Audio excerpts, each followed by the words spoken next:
And good morning, everybody. And I promised you I would be back in November. What is it today? November 8th. Is it the 8th already? Oh my gosh. We're going to blink and it's going to be 2019. Watch. I'm ready. Let winter go by because I'm ready. So anyways, welcome back, guys. And I have such a great show for you. And my guest, who's probably going to be a regular, she's going to blow your socks off. But this show today is for all of you light workers, spiritual warriors out there who have a story. We all have a story. And you know, all of us light warriors or spiritual warriors, whatever you want to call yourself, you know, we come here and with our bright light, we're targeted. We're targeted by narcissists and psychopaths and organic portals. You know, and it's just not limited to close relationships and family. You know, these narcissists in our life, they treat us like we are never enough. You know, and no matter what we do to change ourselves for them, it's never enough and it never will be enough. And that's just how it is. That's how they target us. So the more our light is shining and spreading, the more attention we will get from the dark and the more that they will throw crap at us. You know, all the nasty people that we see out there and we watch them and it just seems like they're winning all the time, even though they're out there doing nasty things. And we wonder, where is the justice in our world? But you know what? Our time is coming. Our time is coming, and we are winning even though we think the world is against us. And that is what brings me to my guest, Sylvia Molera. And she's going to be Molera for just a short time. But she contacted me because she saw me one of my videos. But this girl is one of those down and out spiritual warriors, and her journey from the dark night of the soul to quantum hypnosis healing therapist is just fascinating. And I think what she has to tell us today falls into all of this. You know, we come here to do a job and we're constantly being shut down. And her story is so fascinating, from where she started and where she's gone and how she manifested this and how you can do this too. So my dear Sylvia, I'm so glad. I just loved her. We talked the other day and I just loved her from the first moment she said, hi. Oh, I love you too. So, okay, girl. You know, start out. I mean, you just have so many fascinating stories. And oh my God, I feel like my life is a freaking movie. Many movies, not even one. It just feels like I'm constantly having to reinvent myself. So I started out, well, let me start from the very beginning. I believe that the dark, for lack of a better word, knows who we are before we know who we are. And you think, who am I? I'm nobody. I'm just a regular person. I'm just a kid who grew up in a crappy neighborhood in Chicago. But I remember, and looking back, and many of you can look back and see a theme. So my theme was always, the dark was always attacking me. I remember being a toddler. I'm talking 2 years old, 3 years old, on the top bunk bed. And my little sister slept on the bottom bunk bed in a bad neighborhood in Chicago. And my parents were asleep, and I would get pushed off the top bunk bed. They would push me off every freaking night. And I saw them. They were demons. And I didn't know how to articulate this. Obviously, a lot of kids say, oh, you know, there's a monster in my room. Believe them, because kids can see. And I feel like as adults, like you get the veil washed over you, and you forget and you forget and you forget, and you get that amnesia that the Matrix puts on you. So you you forget and you push it away because grown-ups tell you, oh, you're imagining it. It's not real. There's nothing in here. Well, they don't have the sight anymore, and kids do.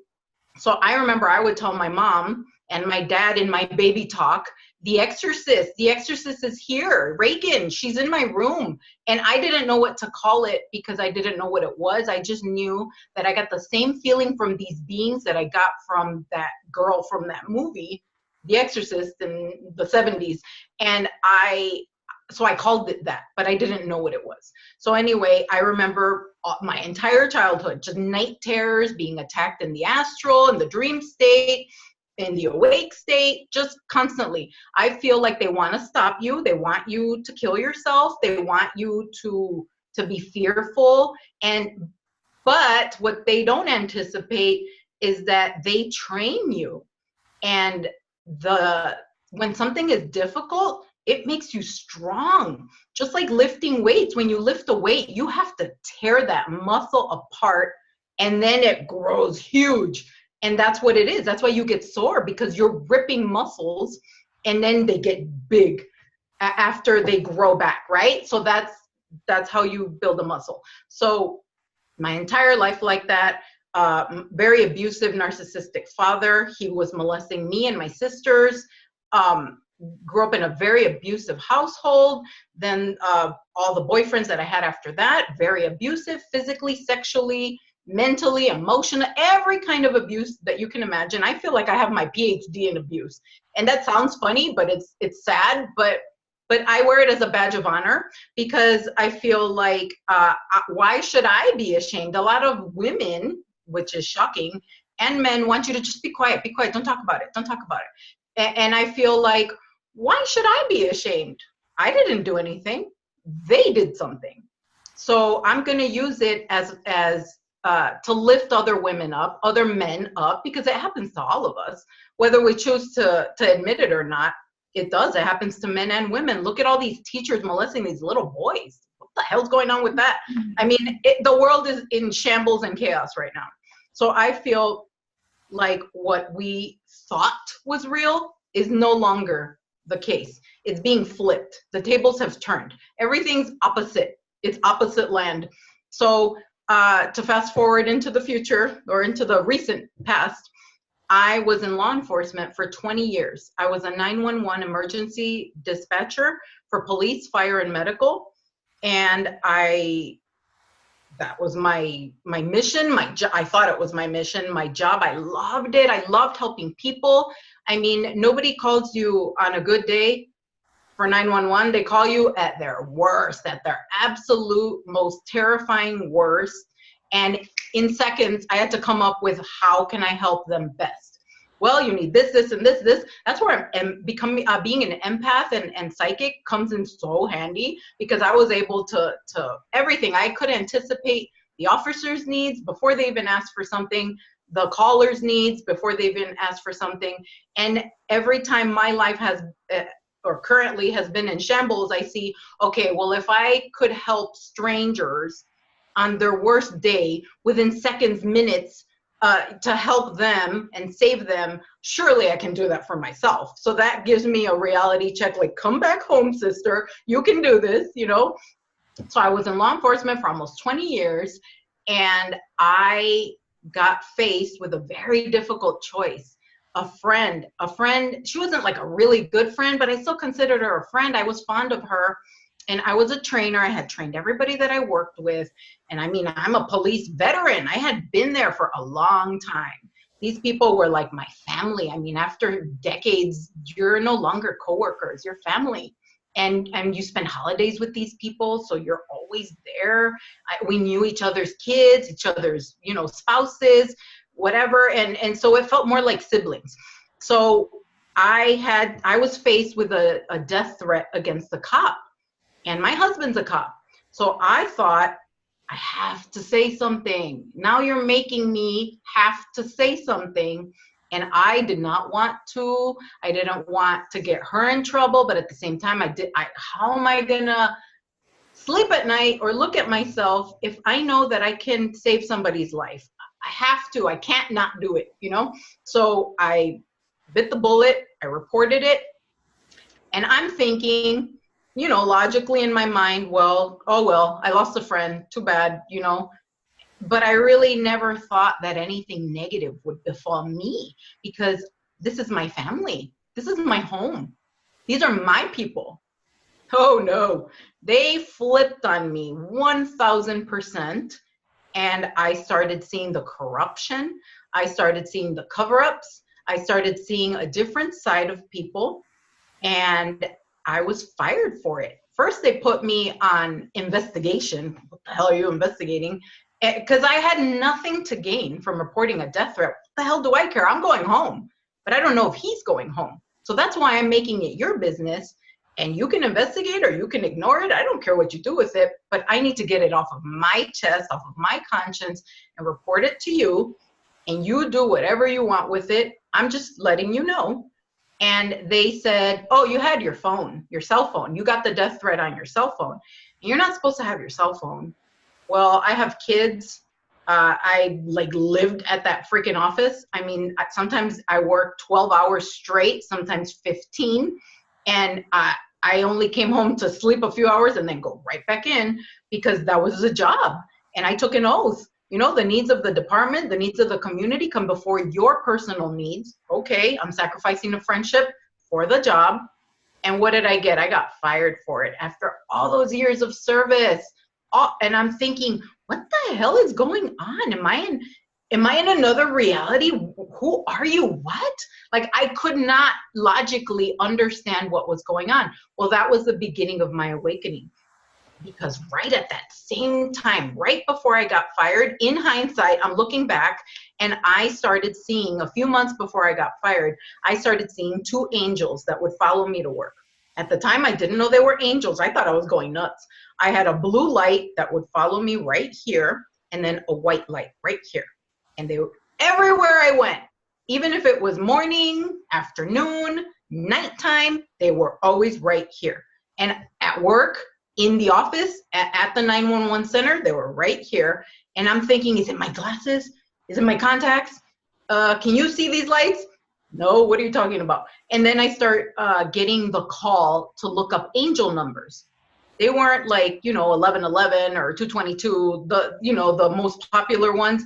They were random numbers like 35, 42, just a number that you wouldn't consider an angel number. But in my head, I heard, look it up. So I looked it up, and I heard in my head, we're talking to you. So I knew, I didn't know that I could do this. I didn't know that I could hear thoughts. I didn't know that I could communicate. And I heard in my head, we are communicating with you. We're guiding you. So when we talk to you, we're going to talk to you through numbers, because we have to get you used to it.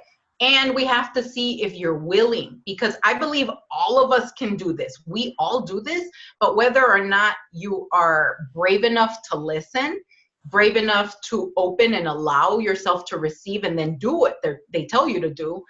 And I mean, only if it feels good, because the dark can trick you. You can get tricked by the dark. The dark is constantly whispering a bunch of bullshit in your ear. And I've had that too, where they project negative song lyrics in my ear, like suicidal words or suicidal thoughts, or just really dark stuff. And it sounds like your voice, so you think it's you, but then when you know what it is, then you see the pattern, you're like, oh, I see what they're doing. So what I do to combat that is no, you don't agree with it, and you push it out. And then if it's a good thought, then you can choose whether you go with it or not. I believe life is just a series of choices. In every moment, you can go dark or you can go light. You can choose fear or you can choose love. So I was being guided. I didn't know why these numbers were showing up. And the same message I kept getting over and over was the 911, which is the light workers step up because you're being called. And I didn't know, so it was like a fight in my head, because it was a new reality emerging, but then the old me was still there. So I'm like, oh, I'm going crazy. No, this is ridiculous. Like, they're not talking to me. Like, what? No. And I didn't tell anybody, because who are you going to tell? Especially in a world like that, a bunch of cops, you can't tell anybody. I didn't even tell my husband. I didn't tell anybody. I would tell my kids, because my kids were seeing the lights too. They would see white lights. My light was blue, which is Archangel Michael, and then Archangel Gabriel was the white one. And so we would talk because I knew they weren't judging me because they were seeing it too, but nobody else was seeing it. Then on my way to work, I would see orbs, big white orbs floating in the bushes and the trees. And I'm like, okay, it's a bubble. I don't know why that's there. I'm going crazy. And then on one occasion, I saw this giant owl. It was a child. When I first saw it, I was in my uniform. I was wearing my badge. I was wearing all my outfit to go to work. It was like 5 o'clock in the morning. It was really dark in the winter. And I remember thinking, what the hell? There's a kid in the road. And I felt like that was a trap. The dark was trying to trap me. But I didn't know. Because, you know, you tend to think, oh, if I'm not scared, then it's not malevolent. Well, that's not true. So I was like rushing to get out of the car, and I was putting my brake on, and I was gonna get out and see, why is this baby walking around? It looked like a 1-year-old or a 2-year-old in the street in a country road at 5 o'clock in the morning. Like, where's the mother? So I was about to get out, and I feel like my guidance intervened, or those orbs maybe intervened, and I was shown it was an owl. It shapeshifted from a kid to an owl. This thing was giant. It was like 3 feet tall. And I'm thinking, what the hell? That's an owl. And my headlights were shining into the eyes of the owl. And it looked so evil. And I thought, I'm not getting out of this car. So I just locked my door really fast and I got the hell out of there. But do you see, I feel like if I would have gotten out of that car, something would have happened to me. I feel like I would have been taken, because now I'm seeing all the near misses and looking back. At the time, you just think, well, it's weird, it's crazy, but you don't put 2 and 2 together, especially because I didn't know anything about this world. I had no clue what it's like walking into a Harry Potter movie and you're like, where am I? You know, and that's how it felt, like ice water on your face. So I get fired. And the angel numbers that kept popping up was, we're holding your hand tightly as you go through these changes. But I mean, nothing was happening because I was seeing it for months and months and months and months. It's like they were warning me, but I took it for granted because I thought, oh, well, nothing's happened and it's been months. So it's nothing, you know? So I just didn't pay any mind, and then all hell breaks loose. December of 2015, I get fired. Or not fired. That's when I get put under investigation. Then I get fired the following year in April in 2016. And that was my dark night of the soul. I mean, I was curled up in a ball in my bathroom, in my closet. I wanted to die. I contemplated suicide. Honestly, the only thing that kept me here was my kids, because I thought, I can't leave them in this world alone. Like, I have to protect them. And I have to guide them, and they're the future. So it's my responsibility to create, you know, beings of light that stand in their integrity and truth. So I was really torn, because I feel like that dark night of the soul was me dying. The old me was dying, and the new me was barely cracking the shell to be born. And I feel like I needed that hard of a baseball bat to the forehead to wake up, because in hindsight, I see all the times that they tried to wake me up, but I didn't. I refused. I'm like, nah, I'm going back to sleep. And this time they're like, you can't go back to sleep. You have to wake up. So I got fired, and it was the biggest blessing, because I hated working there. I would cry on my way to work. I would cry in the parking lot. I would cry putting on my uniform. I would tell my husband, I don't want to work here anymore. I loved what I did, but it wasn't fun anymore. It wasn't fun because I saw all the corruption. I was shown a lot of things, that we could talk about that on another show, but they showed me some really dark stuff that was going on that matched the bigger Big Brother. Mm-hmm. They're twins. The little one is the same as the big one. And they showed me, and I was like, wow. And by they, I mean my guidance, my higher self, the goddess, God, whatever you want to call it. I feel like we're connected to all of it. It's just in octaves, you know? So, but it comes down the same way. And I hate even doing this because when people say, oh, connect to source, for me, it's not up here. It's in here. I feel like it's, it comes out of you. I don't think there's anything outside. It's here. That's right. This is the portal. It is. Yeah, it's just another way of keeping that separation. Oh, it's up there. You know. Right. Yeah. Honestly, I kind of wonder, is there anything up there? I don't think so. I think everything is in. And I feel like what I've been learning is wherever they want you to look the opposite way, because that's where it is. So my eyes go to the ocean. What the hell is down there? Because, oh, we don't know. It's unexplored. Bullshit. Yes, you do know. There's a bunch of stuff down there. Yeah. And I feel like it's not limited to the ocean. I feel like ponds, lakes, they're all portals. Yeah. Yeah. Well, Right? you know, and just get back to what you were hinting about, what you were getting exposed to in the department was that really dark, satanic, sexual, ritual, you know, and I really think you need to kind of touch on that a little bit, because the problem is so many people, especially the people that are very Christian, they talk about it, preach about it, but they don't want to believe that it's really there. And it's there, people. It's hiding in plain sight. That's the best place to hide, is in plain sight. I remember growing up, my mom's super Catholic. I'm not religious in the traditional sense. I've always had a very strong connection to God. Yeah. I've always known God is not in a building. That never made sense to me. And I questioned the hell out of my dad, my mom. Why would God get mad if I don't go to a building on a Sunday? That makes absolutely no sense. To me, I feel like God is everywhere. God is in my bedroom. God is in the flowers and the trees and the sunshine. He's not in a building on a Sunday. He doesn't. Sunday doesn't even exist. Sunday is a freaking construct of the Matrix. So as a child, I just knew it. I knew it. And I feel like that's why I was targeted. So in that department, and I'm not saying I'm lily white and I haven't lied or cheated or stolen or anything like that. Of course I have. I feel like we all need to walk in the dark. There's a story of a shaman where a young boy goes to this shaman and he says, I want to be just like you. And he says, teach me, please. I'm your student. And the shaman looks at him and says, go live life, go do drugs, go have sex, go cheat, go get into a fight, go steal. And he's like, oh, no, you're so pure. Why are you asking me to do that? I want to be like you. And he says, you can't teach anybody until you've gotten yourself into some shit and then get yourself out. When you get yourself out, then you can teach someone, look, I did this, this, and this, and this is how you get out. You need to walk it and then heal yourself from that garbage.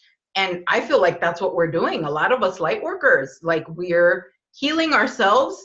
And at the same time, we teach others, hey, these are the cheat codes to get out of that black hole, because I did it, right? Yep. So we're the evidence. We're the proof. So in that department, a lot of times, in hindsight again, because at the time you can't see, it's not very clear. It's very foggy. And especially because I hadn't woken up yet. But still, my guidance was there, and this is proof that we're constantly being guided, whether you're awake or not, because now in looking back, I'm like, holy shit, I avoided a lot of bad things, like that owl. I didn't know what was going on, but my guidance is like, no, come back here. So in the department, there were many times where these gross old men, and I mean, some were attractive, I'm not going to lie, they were attractive, but they were married. They would try to get me to have sex with them. And I thought, oh, like, you know, your ego kicks in. Oh, it's just because I'm cute. No, it's not. There's a bigger malevolent energy at play. And in my mind, I heard sex ritual. I didn't know what the hell that was. I just remember the words. And I'm like, what? And I mean, they would have pool parties. Who the hell has a pool party in law enforcement? Like, what? Why? That has nothing to do with, you know what I mean? Like, it made no sense. But in looking back, I'm like, oh, everything was, and now, like I said, they showed me the micro and they showed me the macro. And it was part of my awakening. Like, oh, your eyes just get bigger and bigger and bigger and bigger, and your vision gets clearer and clearer. And I was shown they always did it on moons, new and full, and on holidays. Oh, we're having a party for this, and we're having a party for that, and we're having a party for everything was a party, but always on a certain time. And I never put two and two together. And now I feel like if you step back, and I have a lot of Virgo energy. So me and patterns, I'm like, oh, there's a pattern. There's a pattern. It's very easy for me to spot. And I taught myself astrology. I by no means I'm not a master. I'm not a teacher. I'm not an expert, but I can see the patterns, and that has helped me spot the patterns. If you look back and you compare that little micro to the macro, you can look and see a theme of when those FF events, the false FLAG events, that they, want you to think, oh no, the world is falling apart. Oh no, it's a bunch of actors, you did that.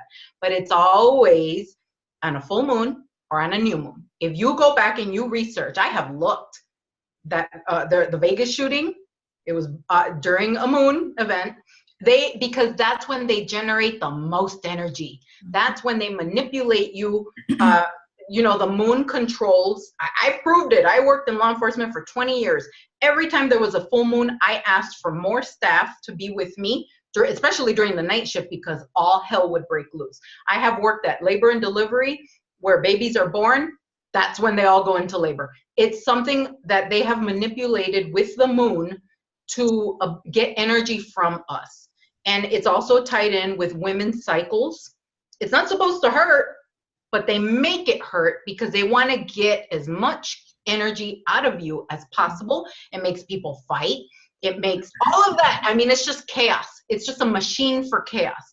And I'm not saying that I don't stand in awe of how beautiful the moon is. I do. I think it's gorgeous. And the trick that I have seen is use what they use to your benefit. Flip it. So if they can use it for something bad, you can use it for something good. Empower yourself. Do your new moon rituals. Do your full moon rituals. Pay attention, because these are the things that they're using. They have astrologers on deck telling them when to move, when not to move. So why wouldn't you? I mean, I do feel a big part of astrology has been hacked. And they do try to, my mom would always say the devil mixes truth with lies. So they have manipulated it. And I feel like it's only one tiny piece, because there's so many versions of astrology. There's tropical astrology, there's Vedic, there's heliocentric, there's all different kinds. Mayan, I feel like if each of them has a clue, just like there's so many religions, they're not all wrong. There's a lot that's right. And look, you see all the common themes that they have, but then they also have that control to it. I feel like that's where the dark comes in. Why are only men celebrated? That's bullshit. Right. Nobody would be on this planet without a woman. Nobody.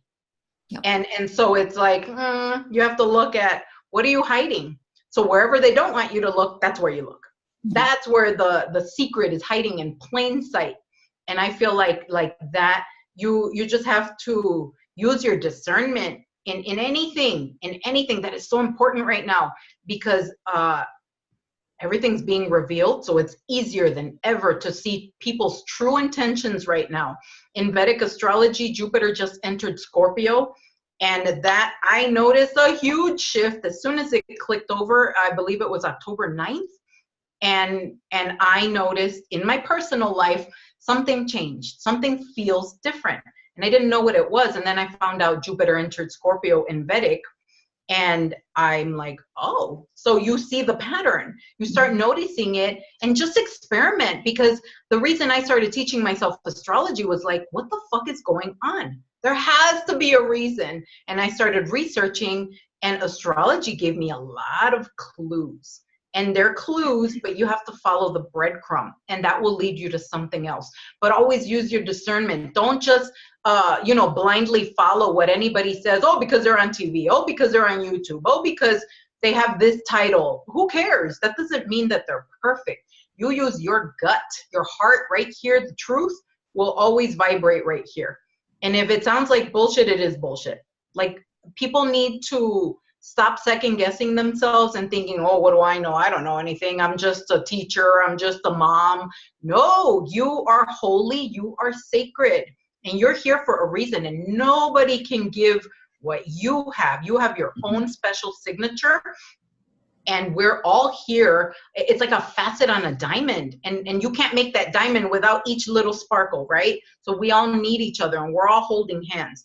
So I feel like the second you know or crack the code to get up on that next rung of the ladder, it is your duty, your obligation to lift your brother, lift your sister up to the next rung. Like, hey, I'm going to pull you up because I'm going up. Come with me. Especially the women. We had talked about this before. The women that are like you and I, that are strong and know that we're strong, they're targeted more. I mean, look at the Inquisition, that whole whole deal there. And so, I think now women really need to be listening to you, because this is when we really need to come out and we really need to reclaim our power. Yeah. And, I mean, they've tried to shut you down so many times. Yeah. Yeah. Oh, totally. Absolutely. I feel like, and just because I'm saying it doesn't mean that I myself don't need help too. I look to others to remind me. It's just constantly reminding ourselves, remind yourself. I pep talk the crap out of myself every day. And then those around me, surround yourself with people like you, because then they're your mirror, and they're going to say, hey, you're a badass. Don't forget, pick up your crown, put it back on. And you're like, oh, that's right. I forgot. Thanks. And we do it for others, and they do it for us. So it's like symbiotic, constantly lifting each other up. So they wanted me to quit. They waited from December till April because they wanted me to crack. They essentially had me on house arrest. You are not allowed to leave your house. And if you leave, you have to ask me for permission, beg me. So it was a mind fuck. They wanted me to crack. I said, no freaking way. I refuse to quit because I didn't do anything wrong. I saved a life. Where is that wrong? No. Yeah, I violated a verbal directive, but everybody had their phones. And that seems so ridiculous, especially after no write-ups, after never getting in trouble. That made absolutely no sense. I'm like, the punishment does not match the crime. So clearly it was a witch hunt in every sense of the word. Throughout the investigation, I had, they would call me in for interrogations, just like you see on TV, with like the light in your face. And I had 2 detectives. Little old me, I'm 5'2", I'm a mother of 4. I'm like, how am I an adversary? Like, I did not understand, because I didn't know who I was. I didn't know who I was. They knew who I was, but I didn't.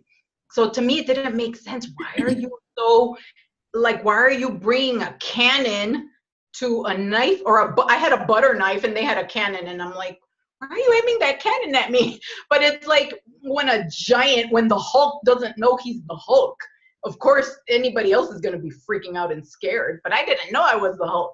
So they were coming at me, guns blazing, and they would scream in my face for hours. I mean, 3 hours at a time, 3 separate occasions. They would sit me in a room that was recorded, surrounded with cameras and audio equipment, and just like aimed at me.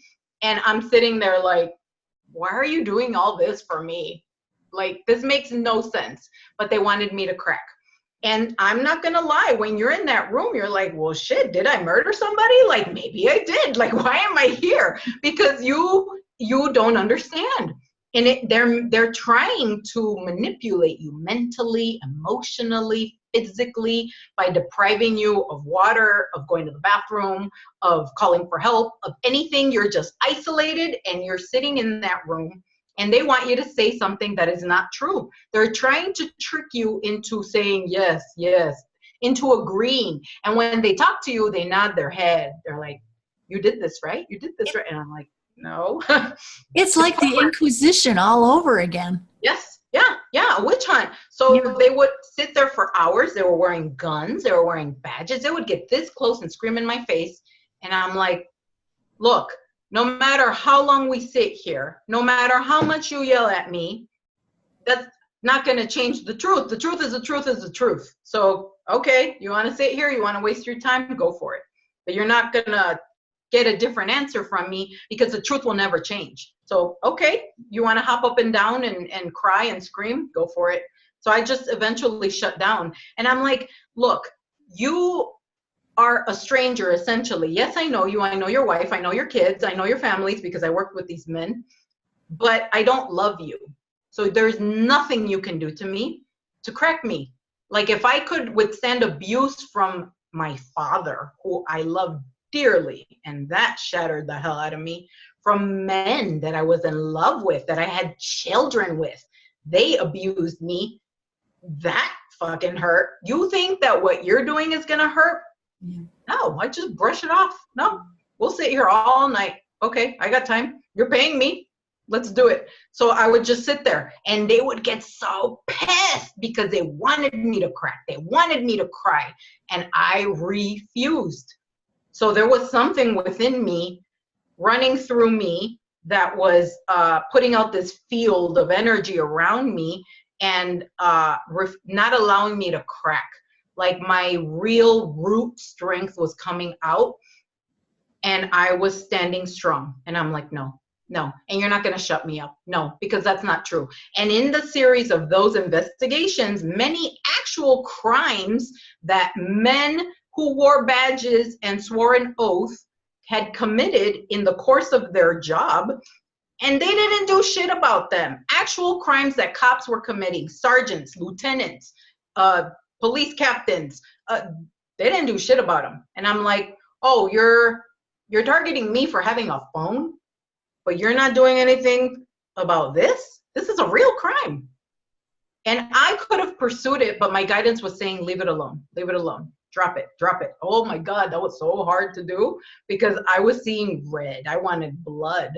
But see, that's where a true light worker, you have to yank yourself back because then you can very easily become a weapon for the dark. Yeah. That was very challenging for me too, because I could have gone full dark. I could have. And I saw that moment where I could have just, and I'm like, no, come back here. And until this day, in my divorce, if I chose, I can go full dark. I can go real dark. But I'm like, nope. We're standing right here. We're standing in the light.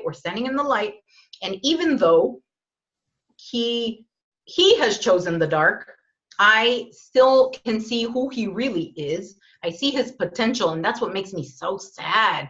And I'm like, oh, it's so easy. I see your beauty, your light. I see it.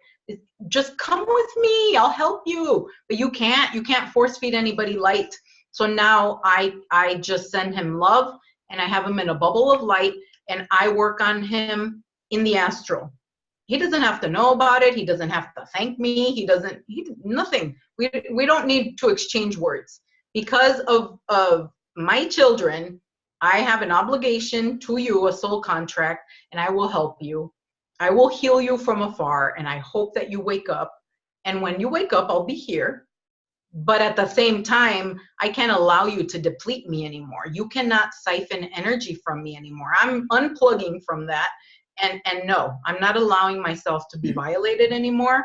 And I feel like that is the last remnants of the 3D that's keeping me in that old world. So once that's over, because he is connected to law enforcement and he is a cop. So I feel once I get removed from that, then I can be blessed. I can receive my blessings because I've had knockdown, drag out, screaming matches with my team, with my higher self. Like, what the fuck is going on? Why is my life still in shambles? Why is there chaos? Why am I not making money? I applied at every freaking job I could think of. I'm talking about a gas station, Denny's, Walmart, Nobody would hire me, nobody. And then I got the message, because you're being called to something bigger. And I came kicking and screaming, no, no, no, no, no. And I was told, I remember the day that I was told that I had to start a YouTube channel. And I was like, not me. And they're like, oh yeah, you. And I'm like, no. And they said, you're going to post this rune. You know what runes are? They're little, I can show you. They're little tiny, these are rose quartz. Yep. They're like tarot cards, but they're Norse, like the Norse gods. So I would do it every day for myself. I would pick one for myself, and I would, oh, this is the energy for today. Then they started telling me, you're going to post it online and tell people. And I said, I'm not doing that. And they said, yes, you are. You're doing it. And it was like fighting in my head, fighting. And I remember, okay, I'll do it. I'll do it after I work out. And I got on the elliptical, and they shut it down. They turned off that elliptical. And I was like, oh, okay, I'll do it now. Because that was really scary to me. So I went and I posted it, and I was so embarrassed. I'm like, no, I don't want to be in the, in the public. No. So I hid behind the name Odyssey of Enlightenment. My daughter thought of it. I just wrote out a bunch of words that sounded beautiful, and she picked those words. So that's my logo. That's my YouTube channel, Odyssey of Enlightenment. I did not want to put my name on there, and I hid behind that. And then I got told, you're going to do videos. And I'm like, oh, no, I'm not. And they're like, yes, you are. You have to show your face, and people have to hear your voice and see your eyes. And I'm like, oh, no, because I was so filled with shame and guilt, because I thought I was broken. I thought there was something wrong with me. Everybody around me abandoned me. When I got fired, when they could no longer get something from me because of my title, because of my job, because of the money that I made, I'm talking my older daughter stopped talking to me, my siblings, my friends at work. I lost everybody. Even my husband of 18 years abandoned me. Everybody walked away. I mean, it was just me and my 2 little kids. That's it. And my sister, one sister out of the 4, one. And I'm like, what the hell is going on? And I didn't understand. And I felt like, oh, well, everybody's saying I fucked up. I must have fucked up. Maybe they're right. Maybe it's my fault. But then I couldn't understand, why am I being punished for doing something good? I saved a man's life. I didn't even know him. So to me, it was just like trying to unravel this mystery, like what's happening. But then I was told, you are being purified through fire. We're washing away everything that is not authentic, everything that is violating you, everything that is lying to you. And I mean, my husband was very abusive. He was cheating. He was lying. I mean, just because people wear a badge, have a title, they're your husband, they're your father, that doesn't mean shit. A lot of people don't honor that role. Like, roles are sacred. Being a mother is sacred to me. Being a friend is sacred to me. My word is everything. If I say it, damn it, I'm going to do it. And I will try my hardest to do it. But people don't think like we do. And that's what we forget. We think everybody feels like us, thinks like us, sees the world like we do, but they don't. And that is so sad. That is the saddest part, that I had to realize he is not like me. He doesn't value precious things. He values 3D things. He values money. He values popularity, ego-based things. And I'm not like that. I don't need a lot to be happy. And he does. So he's choosing to be miserable. Okay. I was already shown all the timelines, all the possible outcomes. His higher self came to me and showed me in dream state and awake state. And I was like, oh, stop it. I don't want to see it, because they're ugly. The things that are coming for him are so ugly. And I mean, I'm sending him light. I'm sending him love, but some things are destined and they're fated. They have to happen, because he needs that thunderbolt to strike him to wake up. It's too late. People have to wake up. It's past the snooze button time. There's no more snooze. You have to wake up. And if my baseball bat was painful and mine was gradual, And it hurt like hell. I can't imagine the people waking up right now. Wow, I feel scared for them, because I'm like, mine was horrible. I can't even imagine turbo mode, like a Yep. blender. Yep. Being in a big car crash, really, Yeah. And it can come in any way, any way that you can conceive of. That tower moment, like the tarot card, the tower card means destruction so that the new can come out. That's what's here right now. And Jupiter and Scorpio and the Vedic is shining a big fat light on all the secrets, all the pedophiles, all the cheating, all the lying, all the abuse. It's being amplified. So I feel like the tropical astrology, the Western, is one layer, and then the Vedic is another layer. So it's kind of like, okay, this is the first sponge that scrubs, and then here comes the next sponge that scrubs. So it's like, here we go again. So I'm like, ooh, things are about to get very, very interesting, and I can already feel the speed. I remember in the whole year thinking and asking my guidance, like, oh, come on, I'm bored. Let's go. Like, let's do this. Let's start. And they're like, enjoy your time off. Be quiet. Enjoy just doing nothing, because it's about to hit the fan. And you are going to be boots on the ground, front lines, and you will not even have a moment. I remember working in 911 was either feast or famine. There were either 12 hours where you had nothing to do and you were bored out of your mind watching infomercials, or all hell was breaking loose. Everybody was fighting, everybody was crashing, everybody was dying, and you couldn't even go to the bathroom. You couldn't eat, you couldn't drink water, because that's how busy you were. And moving. That's coming. That they showed me that. The second one, the moving. And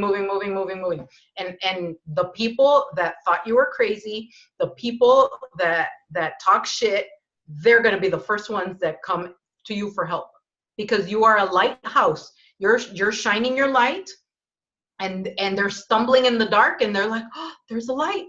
Let me go find help. Well, and that's the thing. That's one of our big traps for us light workers or warriors, whatever you want to call it, is we feel like we need to help everybody now before anybody's ready, or even the ones that don't want help. And it just consumes so much of our energy, So now that we're coming into that time where they're going to start looking for us, and they're just going to start going, maybe she's not so weird after all. Yeah. She said something a long time ago, was just a simple word, and it stuck with me all these years. Yeah. That's a very important point, where you can't let them deplete you. And that's where we are being, especially as women, men too, because we all have the masculine and feminine energy within us, but mostly women, because in this matrix, women have been suppressed. And I feel like that's why we are being called. I've noticed a pattern with all my friends and my sister, where we have been forced to declare our boundaries and say no, and honor ourselves, and stop our depletion, stop our violation that we have allowed. People can't do anything to you unless you allow it. I allowed my husband to cheat on me. I allowed him to abuse me. I allowed him to, get away with murder, because in my mind, I thought that was my job, that I was supposed to, till death do us part and all that bullshit. So, it's just busting through the programming. Like, you have to reach a point where you get angry enough and say, that's it, no more. Past this line, none shall cross. No. Because I have to love myself. You clearly don't do it, so I have to do it for me. And not just for me, but for these little children that I'm in charge of, and for everybody else who's watching you. We're the example. So, like, set firm boundaries and always take care of yourself first. We have, as mothers, as women, we always put ourselves last. And that's another thing that's been drilled into my head, is you first. Like the airplane mask, you put it on you first, because you're useless to the collective, to the mission, if you are not 100% good. If you're not rested, if you don't feel good, if you haven't eaten, if you haven't drank enough, if you are not taking care of yourself physically, mentally, emotionally, and spiritually. They're all connected. So in every way, if you need a salt bath, go take that salt bath. Mommy needs a bath, I'll be back. and don't be afraid to tell people what you need and say no. That was a big one too, to say no. Are you coming to my party? From a person that really doesn't like you, they just want you to bring a present, or they just want to feel like they have a lot of people. And me saying, no, why not? Are you sick? No, I just don't want to. And you don't have to be mean, but you have to be honest. We are being held accountable. You have to be authentic. You have to be honest and brave enough to say no. And this is why. Because it's a sin if you don't. Every moment is a teaching moment. So by you being brave enough to tell people the truth, you're teaching them. And you're allowing them to choose. Like if somebody litters in front of you, I hate littering. So if somebody litters in front of you and you have to call them out, hey, that's not right. Pick it up and throw it away. Or you pick it up and throw it away. And then I don't want to be around you. Because to me, I don't like that. That's wrong. I just wanted to say to add to that, when I started waking up, my husband, he was still connected with that dark stuff. He fought me. And I finally, I would take some of these classes and I'd be so afraid. Oh, this class is running a little late. Oh my God, I can hear him. He's probably going, where is she? Where is she? And I got so worried, and it just, finally, I just said, you know what, forget it. And I told him, I'm going to do this. And if you don't like it, there's the door, and leave. Right. Because no matter what I'm going to do, you would have left me anyways. Oh, yes. And that was 25 years ago, and he's still here. Well, because his higher self knows that you are important and powerful. Yeah. And that's what I noticed too, because I wondered, why are these people that are not on the same energetic or thought, the same enlightened state as we are, why are they all around us? Because they're mooching off of your ascension. Yeah. They know. So they are benefiting by proxy. Even when you walk, because the more you wake up, the bigger and bigger and bigger and brighter your aura gets. You're giant, right? So you are lifting your neighborhood, your apartment building, the school that you're in, the job that you're at, and wherever you go, you lift people. So you could go to the gas station and you're lifting everybody there on the drive. Imagine all that light you're spreading and you don't even know you're doing it. Yeah. Osmosis. Yeah. But also the same way that we're lifting others, the dark is out there too. Yeah. Of course. And the dark will never stop seducing you. Never. No matter how high you get, the dark will always be like, hey, you want to come over here? And so you have to be ever vigilant. Yeah. Constantly, in every moment. And it will come disguised as your kid, as a coworker, as you're always going to get an invitation to do something messed up. And so, being in integrity constantly, and with Saturn and Capricorn right now, and Pluto, all the big boys in Capricorn right now, don't do it. Don't do it. Karma will smack you. So that's why I think that my fight to hold on to that marriage probably wasn't because I wanted to stay married, because I didn't, because I knew that he wasn't good enough for me. It was my fear for him, because I know what's coming. Mm-hmm. And I wanted to protect him, because I'm like, oh, it's going to hurt. It's going to hurt really bad. Yeah. And I don't want that for you. But it's like, hey, man, if somebody's running into a burning building, you have to let them go. You have to let them, that sucks. That hurts. I'm not going to do that again. Because we had the freedom to do that. And we got burned many times. And we're like, yeah, I'm not doing that anymore. But some people are dumb. And they have to keep doing it. And you have to let them. Because who are you? You are you're limiting their growth. Yeah. So don't stand in the way. They will come back. I promise you, they will come back. Yeah. Yeah. Well, tell us now. Tell us the story of how you became a QHHT healer. Oh man, that's a story. Yeah. So when I was on house arrest, I came across by accident, you know, there's no accidents. I came across Dolores Cannon. Actually, I found Julia Cannon, a YouTube video with Julia Cannon talking about the new earth. And everything in my body was screaming, yes, that's true. And I had no idea what the new earth was. I didn't even know what she was talking about. But on a soul level, on an energetic level, I knew, yes, she's right. That's true. And then I discovered her mother, Dolores Cannon, the great Dolores Cannon, rest in peace. She created her own type of past life regression hypnosis that she came across by accident by helping her husband, who was a doctor in the military. He hypnotized soldiers to go back into combat. He one day had a very important wife of his lieutenant or a colonel, and he said, hey, you know, back in the day where men couldn't be alone with women, so he said, I need you to come into the office and help me with this very important lady. She's the wife of somebody important in the military, and you need to hypnotize her because she wants to lose weight. Well, she learned, and she hypnotized this woman, and by accident, they went into past lives. So then in secret, they started meeting, and she just playing around, like, let's see what we can do with this. And she discovered that she can get people over and over again to go into past lives and access the higher self and get answers, healing to any questions that they had, because it's one energy that we're all linked to. And so anybody can access it.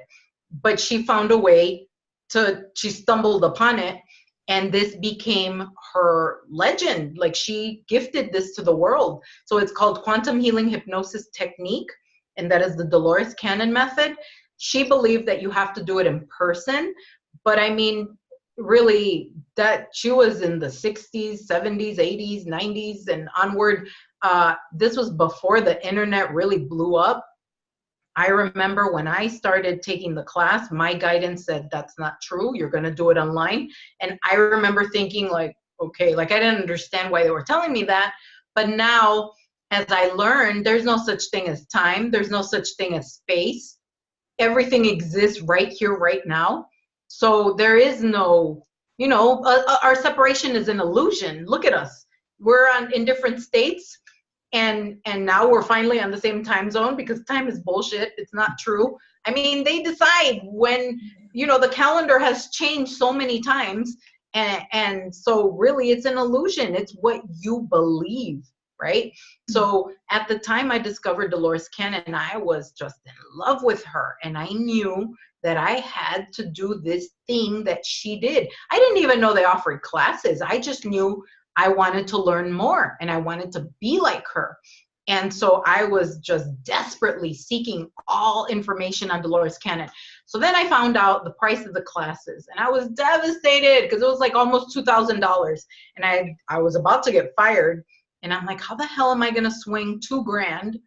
And, you know, I'm losing my job. I have children and house payments and car payments, and how am I couldn't. So I was devastated, and I gave up on it. That was in 2015. Then it came back around 2016. And I looked it up. I tried. Every time I would try, I would get knocked down.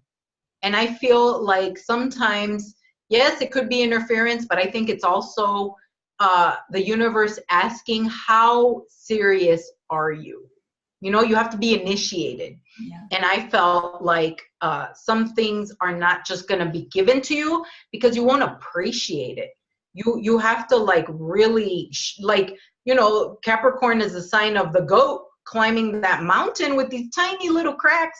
And you see those goats, they climb that mountain on these little bitty cracks, and you're like, how the hell did he scale that mountain? And so you cannot give up. You keep going, you keep going. If it's meant for you, it is unstoppable. Nothing can stop it. It will come for you, and it will be there always. It will never leave you. So I tried, hit another brick wall, hit another brick wall. Long story short, 2017. Oh my God, I was at a very low point. It was my birthday, July of 2017.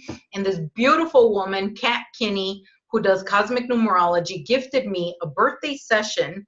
That's another thing, weird thing that has always happened to me. People give me things. They just give it to me. They're like, here you go. And I'm like, oh, okay. and she gave me a free reading. And for my birthday, and Dolores Cannon made a special appearance. Now, going back, I forgot to mention, when I first started waking up, I started having dreams of red cardinals, a red cardinal bird. It would show up in my dreams all the time. And I mean, I live in Arizona. There's tons of red cardinals, but I had never noticed them before. Well, before I got fired, this freaking bird started following me. It would sit on my car. It would be out the kitchen window when I was washing dishes. It would be in the front window. It would be flying by when I'd leave the house. It would follow me as I was driving. I mean, weird, okay? This bird was everywhere. And all of a sudden, so then I'm like, okay, it felt when I saw this bird like I was being visited by God. It felt magical. So I didn't understand, why do I feel like this with this bird? So in the dream state, in the waking state, this bird. Then I come to find out that that is Dolores Cannon's logo. And it's even a part of her induction. She talks about a red bird, the cardinal, and she's from Arkansas, and there's plenty of cardinals in Arkansas, and it was linked to her. And then she's coming out in my reading, and she tells Kat, who tells me, tell Sylvia that she needs to share her story. Because I remember I came to Kat and I said, okay, there's this thing called QHHT, and I know I'm supposed to do it, but I can't afford it, and I don't know why the universe keeps shoving it back in my face. Every time I give up on it, I push it away, and here it comes back, and again and again and again, in all these different ways, and I can't get away from it, and I'm in love with it, but I don't see how. How can I do this? And she said, Dolores is saying you need to write to her company, and she's going to give you a scholarship. And I'm thinking, what? No, she's not. And I was so embarrassed. I didn't want anybody to know that I got fired. I was so humiliated, and I felt broken. And I just felt like I was just shameful and guilty because of what I went through. And everybody on the outside's telling me that I'm fucked up and I ruined it and I did something wrong, and I believe them. So in my mind, I didn't want anybody to know my story. I wanted to hide. I wanted to disappear. And she was calling me and asking me, you need to share your story, and I'm going to give you a scholarship. And I'm thinking, how are you going to give me a scholarship? You're dead. So I just questioned everything. It didn't make any sense. I was so ashamed. So finally, I waited. I didn't do anything for a few weeks. And then I said, you know what? Screw it. What have I got to lose? These people don't know me.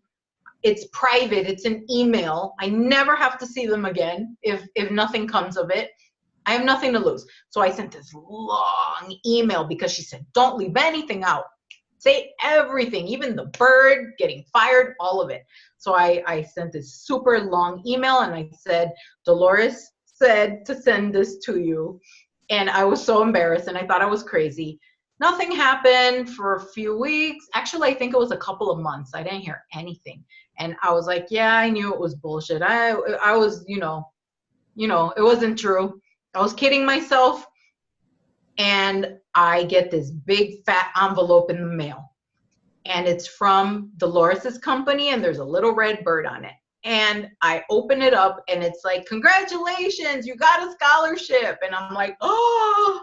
And then again, like a hug and a slap at the same time, they're like, but you got to pay a fee. And I'm like, it might as well be $1 million because I don't have it, right?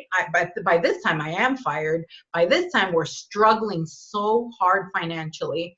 And I mean, we're fighting all the time, me and my husband. And I tell him, look, I got this scholarship. And he thinks I'm crazy. And we're just arguing because we're clashing. He doesn't know who I am anymore because I'm different. I'm waking up and I'm somebody different, and he is freaking out internally because, like, who the hell is this lady? Like, this is not who I married. Get back in your cage, get back in your box where I can control you, and I can tell you what to think and say and feel and do, but don't think for yourself, you know? No, that's scary. If she realizes how huge she really is, she's going to leave me. She's going to, you know, she's going to see how small I am. So he went into full panic mode. So I remember thinking, I don't give a fuck what you do or if you leave. I have to do this. I have to. I just knew it. I had to do it. So I was very sad. And I remember calling my sister saying, oh, I got this thing, but they want me to pay a fee and I don't have the money. And we can't even pay our bills. How am I going to pay this fee?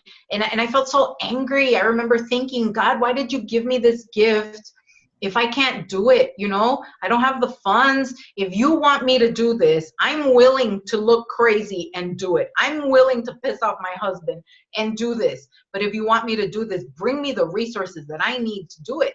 So I remember having that heart to heart with the universe. And then my sister said, you know, get it off your mind, clean the house, you know, get rid of junk, clean out the garage, keep busy, and that'll keep you from going insane, essentially. So I said, yeah, you're right. She's like, you should download this app and you can sell junk and clean out your house. And I did it, and I sold my kid's bike and whatever. And I thought, okay, yeah, I'll do that. You know, I'll just keep busy, because at the same time, I'm still submitting resumes to all these law enforcement agencies, and they're all calling me. I would get really close, and it looked like I was going to get hired, and then boom, the door would slam, and nope, we don't want you. And I'm thinking, why? But at the same time, I feel because they wanted me to do the QHHT. They didn't want me to go back into the dark and back into law enforcement and back into the matrix. They're like, that's not who you are anymore. That training is over. You can't go back to kindergarten. You're not in kindergarten anymore. You can't sit in those little chairs. You're bigger.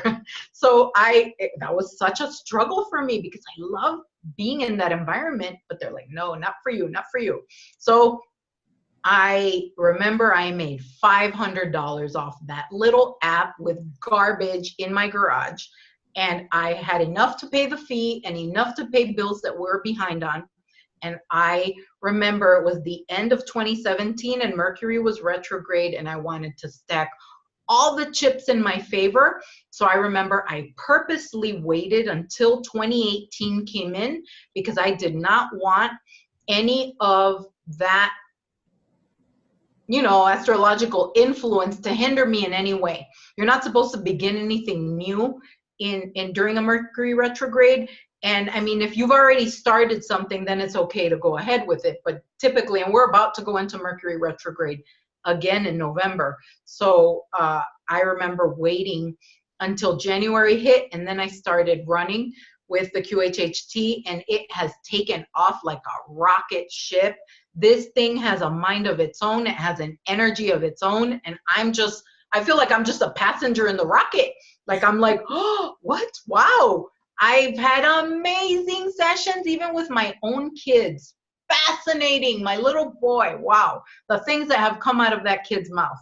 And my daughter. That's when I started really learning what was going on behind the scenes, where I worked at, why I was fired, the energies that were going on. And that reminds me of when I caught them doing things to me. If we have time, I can go into that. Yeah, go ahead. We got a few minutes yet. Go ahead. Yeah. Okay. So a year before I was fired, I didn't know I could do this. And again, I think a lot of us have abilities. We all have abilities, but we push them away. We're like, oh no, I'm just imagining that. That's not real. But we all have these abilities. So it's whether or not you're brave enough to actually run with it. And then the more you pay attention to it, the more they'll give you. They'll give you a lot more. They're like, oh, she's listening. Oh, he's listening. Let's give him more. So at the time, I didn't know that I could do this. As a kid, I remember being around my dad and thinking sexual thoughts. I would see graphic sexual images in my mind. I didn't know why, because I didn't know what sex was. And like I said, he was sexually abusing me and my sisters. And I felt naked around him, but only when he was around. And yeah, it happened again with others, but I started noticing the pattern. And in hindsight, I was picking up his emotions. I was picking up his thoughts, and I didn't know that I was doing it. So I always had this ability. I just didn't know what it was. I thought I was nuts. I didn't know that this was an ability, and I thought I was just making it up. So I didn't know that I could do this. And one night I was going to sleep, and in my third eye, with my eyes closed, I saw these beings come into my room. There was a bunch of them. There was at least 12. And I knew what they looked like. I knew how big they were, how tall they were, their mass, where they were in the room in proximity to me in my bed, and their thoughts. I could hear them. And I wasn't communicating with them verbally. I was communicating with them telepathically, but they didn't know that I could see them. And I remember when they first came to me, there was this moment of, oh shit, she can see us. Oh shit, she could hear us. And they didn't know what to do. So I remember there was this pause of confusion, and they were waiting for their superiors to tell them what to do. Do we leave? Do we go? Do we stay? Like, you know, is it okay to stay? I didn't know who they were. I didn't know why they were here, but I wasn't afraid of them. So in my naivete, I thought if something is malevolent, you're supposed to be afraid of it, but I wasn't afraid. So that kind of tricked me into thinking that they were good. So I thought, well, are they ghosts? Are they aliens? I didn't know what they were. So I'm thinking, okay, they just stand here, because they would show up every single night, but only when I was alone. I started noticing the pattern of only when I was alone. If my husband was next to me, they wouldn't come in. If one of my kids was with me, they wouldn't come in. Only if I was alone in bed, and always at night. And at first, for a very long time, it lasted more than a year. For a very long time, they would just stand and watch me. They would stand in front of my bed, not close, but in front of it. And it was a group of them. I knew if one left, I knew if one came in, and they would just watch me. And I didn't know why, but I'm like, okay, if you want to stand there, go for it. And I would just go to sleep. Then it progressed, and they started touching me. And I thought maybe they're curious. And in hindsight, now that I know more, maybe they were probing me, maybe they were putting stuff in me, because I could feel them touching my skin, my eyes, my mouth, my face, and I didn't know why. I thought, oh, maybe they're curious.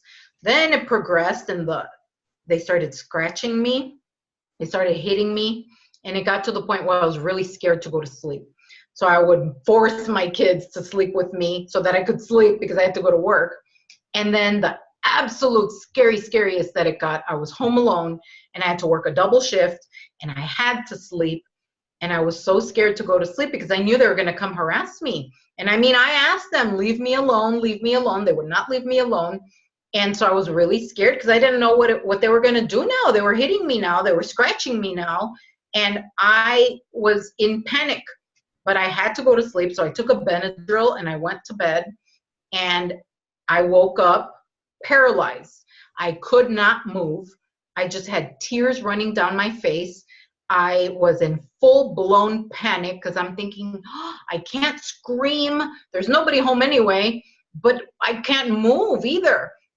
And I couldn't open my eyes. I was just frozen. And then I hear drilling in my head like a jackhammer tearing up a sidewalk in my brain. And they're drilling, and I'm freaking out, because I could feel it. I could hear it. And they were all around me. They were on top of my bed. They were on top of me. They were behind me. They were operating on me. And I knew they were operating on me. I knew they were changing something. They were removing something, but I didn't know what it was. And they would not stop. And I'm thinking, okay, if you're not malevolent, why aren't you letting me move? Why are you pinning me, forcing me against my will, imposing yourself on me? And I'm telling you to stop, and you're not stopping. So you're not my team. You're not, you're not good. So all I could think to do was call for help. And I started praying in my mind to God, to Archangel Michael, and to Jesus. I said, please help me stop this. And I called them in, and like that, quick, super fast, everything just stopped. They disappeared. They were gone. And everything stopped, and they never came back again. And I was fascinated by that because all it took was me asking for help, for intervention, and it came in lightning quick. But I guess they were waiting for me to ask for it because they don't want to interfere with your free will. So I had to ask, and they swooped in, and I was saved.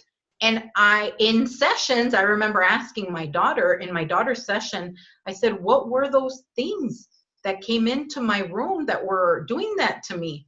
She told me that they were from where I used to work at, that it was dark entities, that they were ETs, and that they were controlling that agency and many others.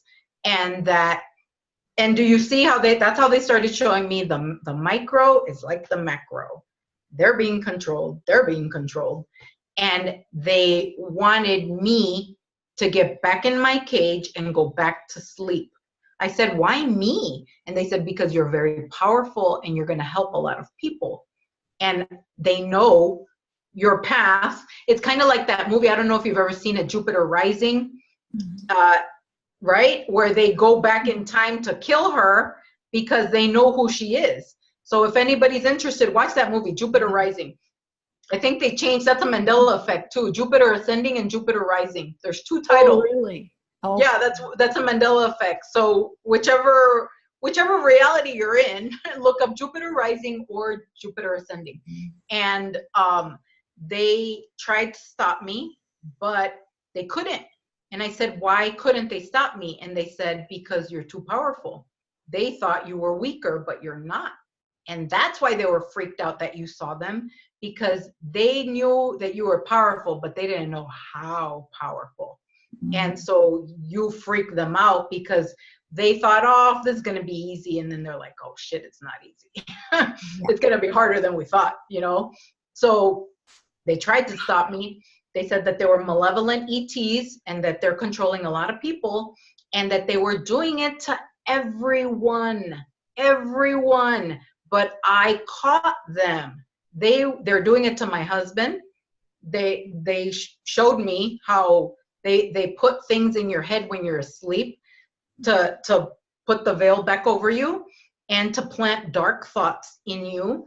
And they want that root chakra, that ego-based 3D, to be the predominant vibration that you hold, so that you're constantly feeding them. Your alcohol, you're constantly numbing yourself, drugs, sex, attention, TV, food, anything outside. You're just constantly feeding them because they're plugged into you and they're feeding off of you, and you are their food source. And they're using you like a puppet to do things, because then you trigger others and then they become food for them. So it's just a vicious circle. It's a virus. It's a virus that seeks to repeat itself, like fear. Oh, fear is a virus. Interesting that you say that virus, because the Gnostics were the ones that said that the archons put a virus in the humans to make them more susceptible to religion, to keep them controlled. Wow. Yeah, because you can only be controlled when you're scared. Yeah. When you're brave and you're happy and you're in your power, nothing can scare you. Yeah. So they don't want that. They don't want you standing up, strong, happy. They want you suppressed, looking down, being scared, being afraid, because you're docile. You're easy to manipulate. You're easy to trick. Like I remember in my family, I come from a Hispanic family and a heavy Catholic, and the way they raise kids and control them is by lying to them.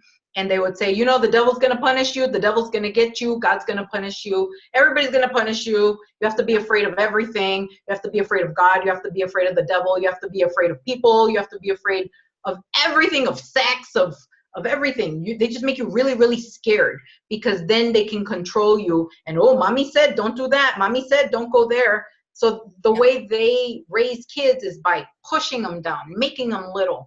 And through no fault of my mother's, she didn't know. That's how she knew.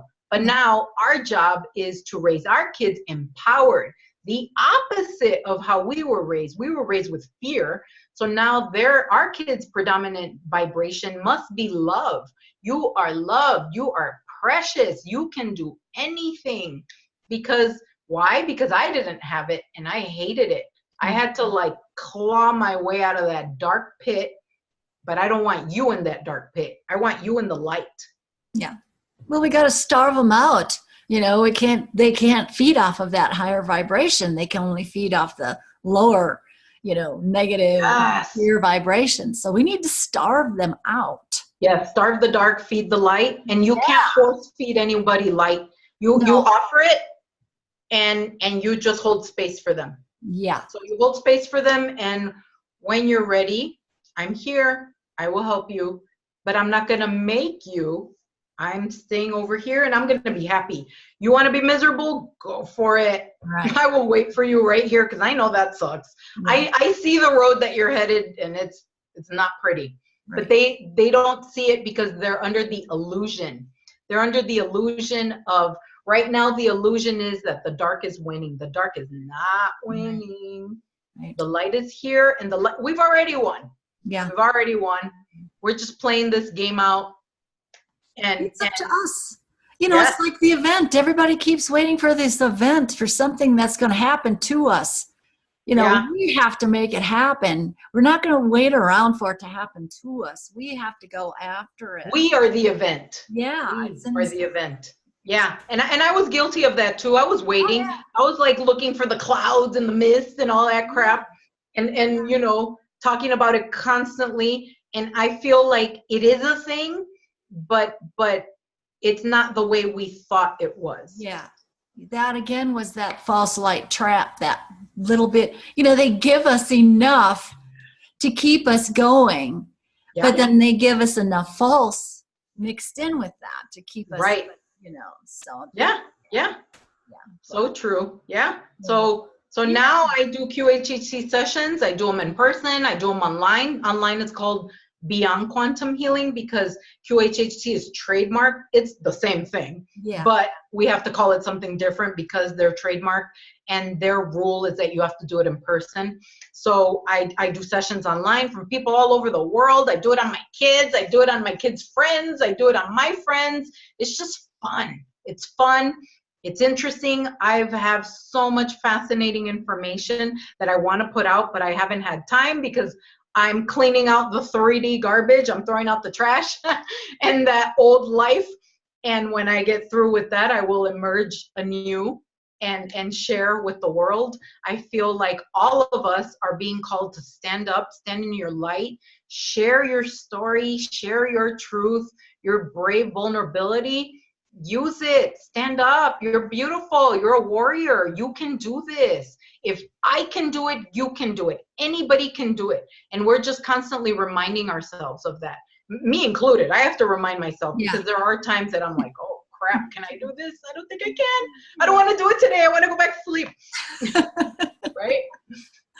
Yeah. Well, you know, there you have it. I mean, you know, we get all caught up into, you know, I'm a badass indigo. You know, us indigos, we can be a real pain in the ass at times because we came here to system bust. Yeah. But we can't let the dark side constantly drag us down. And we're not in this alone. I mean, we're all going through it. And that's what I said. We're finding each other. Tribe is coming together right now. Yeah. So that's why it's so good for everybody to get their stories out. Yeah. And we can all do it. And we just got to stand up for each other. I know there's some dissonance going on in the groups, the different groups on here, but we need to come together. So. And there's so much we can talk about because I believe that the spiritual world has been hacked. They have infiltrated us. I feel like this is like Nazi Germany and we're the resistance. Yeah. We're the resistance that's meeting in private and secret, and we're in the trenches pretending to be dark, but that's how we're going to bust through by being the example. I brought light to that agency. I showed others this is what a real bitch looks like. I'm telling the truth. And then maybe I've inspired others to do the same. Like, Right. hey, hold up, that's wrong. You're not going to do that. You know, not on my watch. Yeah. Well, and that's like I said, you know, I've said this before, it's not all unicorns farting rainbows, you know. No, no. Sometimes you have to use that sword that you came That's with. right. You have to. That's right. Yeah. It might have caught us a little bit by surprise, those of us who heard the calling, because we came here. Yeah. We didn't realize how dark and how tough it is here. Yes. But Oh can my you God. imagine once we get to the other side, what we will have learned and gleaned from this? Oh my Yeah. Oh, in looking back in hindsight, even now, I'm like, I'm so proud of myself because Yeah. wow, that was hard. Yeah. It was like just all these impossible choices over Right. and over and over. And you could have gone back to the 3D. You could have gone all back to that and said, I can't do it anymore. But yeah, they tried. They either they wanted to seduce me to be on their team, because I've had a lot of handlers, a lot of alphabet agency handlers that are my neighbors, weird enough, that tried to befriend me, tried to have an affair with me, tried to, again, and then I heard in my mind, sexual ritual, don't do it. So I'm like, I mean, I'm not with my husband, so really it's not a sin. He left me. I didn't kick him out. I didn't leave him. He left me. So like, yeah, it gets lonely. I could have, but my guidance was keeping me on a very tight leash. You are not wasting your kundalini. You're not wasting your chi. You're not wasting your jing, your energy on any random mofo. Nope, this is sacred. You are healing yourself. And I feel like those that have sex with just anybody, ooh, no, don't do it, especially if you're healing. That you can recycle your energy and heal yourself that much quicker if you abstain, if you take a vow of chastity, not a vow, but I'm saying like, if you use that energy for yourself, to heal yourself, because you don't want to call in another joker that you just threw away. You don't want that same thing again, because the lesson will keep showing up bigger, louder, bolder. And if you don't learn it the first time, it's going to hurt that much harder the second time. Don't do it. Yeah. Heal yourself. That's right.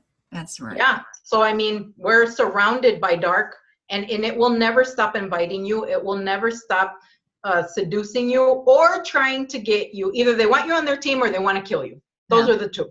Yeah. So look for those themes. Yeah. Yeah. And beware. Guard your energy. That's right. Yeah. Protection, you know. So, well, that was just a great talking to you. And, you know, talking to you. If you want to get a session with Sylvia, her links are below in the description, and contact her. And I know you'll be back because I think we have so much to discuss. Oh, so much. Yes. We're on fire now. Look We are. Yes. So, but, oh, it's great to have you. And thank you to everybody for sticking with us. And we'll be talking to you soon. Bye-bye.